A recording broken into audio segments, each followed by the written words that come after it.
So hello everyone, this is side and welcome back to my YouTube channel. तो ये particular week हमारा बहुत ही insane रहा है, बहुत ही सही रहता है। मतलब कि एक शॉर्ट में बताऊँ ना, व्हेन वी टेक लॉसेस, बहुत ही कम लॉसेस हम लेते हैं। जब प्रॉफिट की बात आती है तो वो हमारा जो प्रॉफिट है ना, वो हमारे सारे लॉसेस को बीट कर जाती है, जस्ट बिकॉज हम फोकस करते हैं एक higher risk reward ratio setups पे। मतलब कि 1:5 हो गया, 1:6 हो गया, 1:4 हो गया। बेसिकली ऐसे सेटअप पे हम फोकस कर रहे हैं। डेफिनेटली एक्यूरेसी कहीं ना कहीं कम होगी, जस्ट बिकॉज हम रिस्क रिवॉर्ड रेशियो ज्यादा ट्राई कर रहे हैं, तो लॉसेस फ्रिक्वेंटली हिट होंगे। बट जब प्रॉफिट आएंगे ना, वो सारे के सारे लॉसेस को बीट करके ओवरऑल हमें बहुत ही अच्छा खासा गेन देके जाएंगे। तो उसी चीज के बारे में आज बात करेंगे, क्या प्रॉफिट हुआ, क्या लॉसेस हुआ। फटाफट I am switching to my screen. Alright, so आप लोगों को मेरी स्क्रीन यहाँ पे दिख रही होगी। मैं फटाफट पीएनएल लोड कर लेता हूँ कि क्या पर्टिकुलर हमने प्रॉफिट बुक किया है ये पर्टिकुलर वीक में। बेसिकली अगर इस वीक की मैं बात करूंगा तो ये पर्टिकुलर हमारा है 17th ऑफ जुलाई से और 21st of July. Okay, so basically yes, Monday to Friday ये हमारा वीक है। मैं एक बार सबमिट करता हूँ आपको देखने के लिए मैंने क्या प्रॉफिट बुक किया है। So overall profit is somewhere around 14,318 rupees. मतलब कि ऑलमोस्ट अगर आप परसेंटेज वाइज कैलकुलेट करने जाओगे तो 3.5% के आसपास हमने ये पर्टिकुलर वीक में बुक किया, जो कि बहुत ही अच्छा वाला गेन है अगर आप देखोगे तो।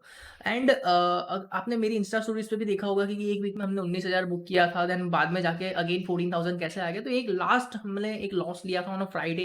वो क्या लॉस था वो भी मैं आपको एक्सप्लेन करूंगा, बट हम पहले देख लेते हैं कि क्या ओवरऑल प्रॉफिट है। देखो, मैक्सिमम प्रॉफिट की बात करूंगा ना, तो मुझे ये वाले पर्टिकुलर ट्रेड में मिला था, जो कि मैंने लिया था 45,500 का पुट मैंने शॉर्ट किया था, जिसमें मुझे ऑलमोस्ट 45,000 का प्रॉफिट हुआ है। एंड ये जो मेरा एक हैच था जिसमें 35,000 का लॉस हुआ, तो कहीं ना कहीं 19,000 के आसपास उस पर्टिकुलर ट्रेड में हमारा प्रॉफिट मिला था, जो कि हमें मंडे इटसेल्फ को बहुत अच्छा मोमेंटम देखने के लिए मिला था। आप लोगों ने मेरी इंस्टा स्टोरीज पे भी देखा होगा, मैंने एक रील भी अपलोड किया था शायद उसके ही ऊपर। जो हमें मोमेंटम देखने के लिए मिला था ना, ये वाला पर्टिकुलर मोमेंटम था राइट हियर। मैंने ट्रेड भी इसी पर्टिकुलर एरिया में लिया था एंड मंडे को ही हमें बहुत अच्छा मोमेंटम देखने के लिए मिला। ओके, देन जब ट्यूसडे को गैप अप हुआ, ये गैप में मैंने निकाल दिया था पर्टिकुलर ट्रेड को, क्योंकि देखो यहाँ पे मार्केट क्लोज किया, उसके बाद गैप अप खुलने के बाद भी यहाँ पे ऑलमोस्ट 1% का मोमेंटम देखने के लिए मिला था, ऑलमोस्ट 300 पॉइंट का मोमेंटम देखने के लिए मिला था। सो वो लॉजिक से मैंने यहाँ पे ट्रेड को निकाल दिया। उसके बाद 2 दिन तक मार्केट ने डेफिनेटली परेशानी किया है। वो 19,000 का प्रॉफिट मैंने यहाँ पे क्लोज किया, मैक्सिमम प्रॉफिट गया था 21,000 जो हाई लगा है उसमें। एंड उसके बाद जब ये ड्रॉप देखने के लिए मिला, आप देख रहे होंगे यहाँ पे ये जो एक ड्रॉप देखने को मिला, उसमें प्रॉफिट सारा का सारा नल हो गया। एंड समवेयर अराउंड 6,000 से 7,000 का प्रॉफिट इस पर्टिकुलर एरिया में दिखा रहा था, क्योंकि डेफिनेटली डीके लगता, मैंने हेजेस खुद बहुत ही पास के लेके गया था, जस्ट बिकॉज कि एक ज्यादा बड़ा लॉस ना लेना पड़े। सी जैसा सिंपल थिंग अगर मैं आपको बताऊंगा ना, जब भी मैं एक कॉल साइड पोजीशन बनाता हूँ ना, मतलब कि बुलिश साइड पोजीशन बनाता हूँ, तो मैं हेजेस थोड़े स्ट्रॉन्ग रख के चलता हूँ, क्योंकि मार्केट में गैप डाउन होने के सिनारियोज बहुत ही ज्यादा होते हैं। अगर होते हैं तो पैनिक बहुत बढ़ जाता है, तो वहां पे उस केस में अगर मैं नेकेड लेके जाता हूँ, मुझे बहुत ही इंसेन वाला लॉस उठाना पड़ सकता है। सो उसको नलीफाई करने के लिए मैं थोड़े हेजेस स्ट्रॉन्ग लेके जाता हूँ। नो डाउट प्रॉफिट थोड़ा बहुत वहां पे कॉम्प्रोमाइज कर सकता है, बट हाँ, मेन फोकस हमारा यही होना चाहिए कि हमें लॉसेस कंट्रोल करना है। लॉसेस हमारा कभी भी ज्यादा नहीं होना चाहिए, that is my main focus. Okay, but overall अगर कहीं ना कहीं बात करूंगा तो बहुत अच्छा 14,318 का on a single week return is like more than इंसेंट। मतलब 3.5% आपको एक वीक में मिल रहा है, क्या चाहिए। Looks like I am done for the month, है ना। पूरे मंथ के लिए मुझे कुछ करने की जरूरत नहीं है। मेरा मंथ का टारगेट रहता है 4% टू 5% के आसपास। एंड अगर आप प्रॉफिट की बात करोगे, यहाँ पे दिख रहा होगा 4,18,000 ओवरऑल आपका यहाँ पे मेरा कैपिटल दिख रहा होगा, funds available, which is almost close to 4.5%। तो इससे ज्यादा क्या ही चाहिए मंथ में। ओके, एंड अभी भी चैलेंज स्टार्ट करे आप देखोगे तो 30 डेज हुआ है। मैं वीक डेज ही काउंट कर रहा हूँ, सिर्फ normal days weekend days count नहीं कर रहा हूँ, इंक्लूड नहीं कर रहा हूँ।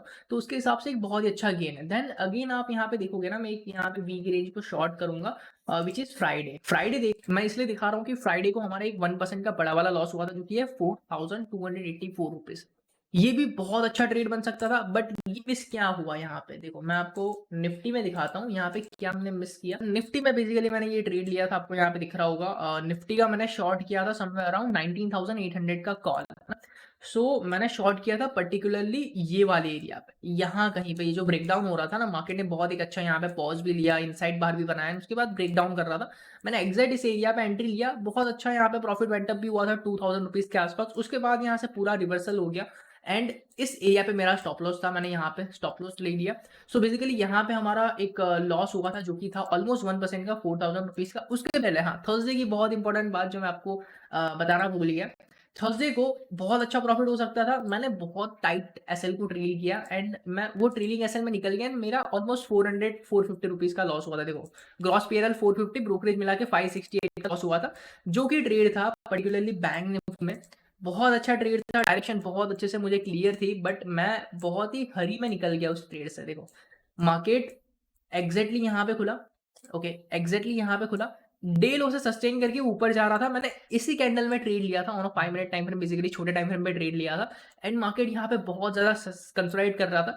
जब ये कैंडल बना ना, ये विक बना, इसका 50% क्रॉस हो गया, मैंने ट्रेड को कट कर दिया ट्रेलिंग एसएल के साथ 450 का लॉस लेके एंड देन एग्जिट इस पॉइंट पे इट वेंट लाइक एनीथिंग। मतलब बहुत अच्छा, मतलब ऑलमोस्ट 10,000 से 11,000 के इस पर्टिकुलर ट्रेड में प्रॉफिट हो सकता था, बट नहीं मिला, दैट्स ओके। मेन फोकस यही है कि ट्रेलिंग एसएल अच्छा लेना चाहिए हमें, ज़्यादा बड़ा लॉस नहीं होना चाहिए, क्योंकि अगर हो सकता है यहाँ से वो नीचे आ जाता, ये लो क्रॉस करता, तो बहुत बड़ा वाला लॉस भी हो सकता था, ऑलमोस्ट 1% इसमें भी देना पड़ सकता। उससे अच्छा ये है कि 0.1% लेके निकल के कोई दिक्कत नहीं है, ट्रेड अपॉर्चुनिटी बहुत ज़्यादा मिलेगी। बट ओवरऑल मेरा कहने का मतलब यही है कि अगर मैं आपको भी फंड भी दिखाऊंगा कि क्या फंड है हमारा एंड पर्टिकुलर ओवरऑल मंथ में हमने क्या बुक किया है, तो आपको दिख रहा होगा कि 4,18,000 का हमारा अभी फंड है करंटली, विच इज ऑलमोस्ट 4.5%, जो कि मोर देन इंसेंट। मतलब मैं बहुत ही खुश हूँ 4.5% के साथ। बहुत अच्छी अच्छी अपॉर्चुनिटी आगे भी मिलती जाएगी, तो उस पर भी फोकस करते रहेंगे। स्टे ट्यून्ड, अगर आपको भी देखना है कि ये मैं 4 लाख के अकाउंट को कैसे ग्रो करता हूँ, कैसे उसमें प्रॉफिट बनाता हूँ, एंड आप भी कैसे कर सकते हो डेफिनेटली एक छोटे अकाउंट के साथ, बहुत ही सेफ ट्रेडिंग के साथ आप कैसे एक अकाउंट को ग्रो कर सकते हो। Make sure to stay subscribe and अगर वीडियो को अभी तक लाइक नहीं किया तो फटाफट लाइक कर दो। I will see you in another video, till then bye bye.